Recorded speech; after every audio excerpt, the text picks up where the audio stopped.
بسم اللہ الرحمن الرحیم۔ حضرت لقمان حکیم کی حکمت بری باتیں۔ حضرت لقمان حکیم بڑی حکمت کی باتیں سنایا کرتے تھے۔ اللہ تعالیٰ نے ان کا ذکر قرآن پاک میں بھی فرمایا ہے۔ قرآن پاک میں سورۃ لقمان مستقل ایک سورت ہے جس کا نام بھی سورہ لقمان ہے۔ شکل و صورت سے زیادہ اچھے نہیں تھے، لیکن اللہ تعالیٰ نے انہیں کس قدر پیاری زبان سے نوازا تھا۔ ان کی زبان سے علم کے چشمے جاری ہوتے تھے۔ بڑی تکلیفیں بھی اٹھائیں۔ وقت کے بادشاہ ان کے بڑے قدردان تھے۔ بادشاہ کے پاس پہنچے۔ بادشاہ نے انہیں بڑا اونچا مقام دیا تھا۔ ہر معاملے میں ان سے مشورہ کرتے تھے اور مجلس کے اندر ان سے فرمائش ہوتی ہے کہ لقمان کچھ حکمت اور دین کے باتیں سنائیں۔ جمہور مفسرین کا قول ہے کہ حضرت لقمان صالحین اور نیک لوگوں میں سے تھے۔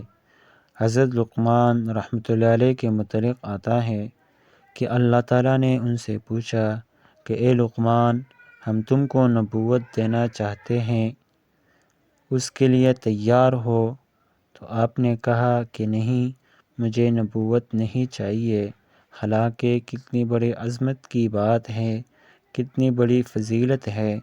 تو اللہ تعالیٰ نے ان کی زبان پر حکمت اور دین کے چشمے جاری کر دیے۔ کسی نے ان سے پوچھا کہ اللہ تعالیٰ آپ کو نبوت دے رہے تھے، آپ نے کیوں انکار کیا؟ تو آپ نے بڑی عجیب بات فرمائی۔ اللہ تعالیٰ کی مدد کب شامل حال ہوتی ہے؟ فرمایا کہ جو نعمت اللہ تعالیٰ طلب کرنے پر عطا فرماتے ہیں تو اللہ کی مدد شامل حال نہیں ہوتی، اور جس کو اللہ تعالیٰ بغیر مانگے اور بغیر طلب کیے کوئی نعمت عطا فرما دیتے ہیں تو اس کے ساتھ اللہ تعالیٰ کی مدد بھی شامل حال ہوتی ہے۔ اس لیے نبی کریم صلی اللہ علیہ وسلم نے فرمایا کہ کسی کو اگر اللہ تعالیٰ کوئی اونچا مقام بغیر طلب کیے عطا کرتا ہے تو اس کی مدد بھی ساتھ ہوتی ہے، اور جو خود خواہش مند ہوتا ہے، بڑا بننا چاہتا ہے تو اللہ کی مدد ساتھ نہیں ہوتی۔ تو حضرت لقمان کی سینکڑوں حکمت و علم کی داستانیں ہیں، چند ایک آپ سے پیش کی جاتی ہیں۔ کبھی کڑوا پھل ملے تو منہ کیوں چڑھاؤں؟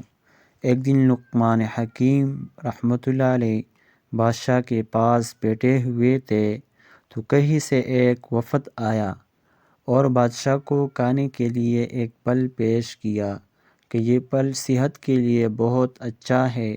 بادشاہ نے اس پھل کے ٹکڑے ٹکڑے کر کے مجلس میں بیٹھے ہوئے تمام وزراء پر تقسیم کیا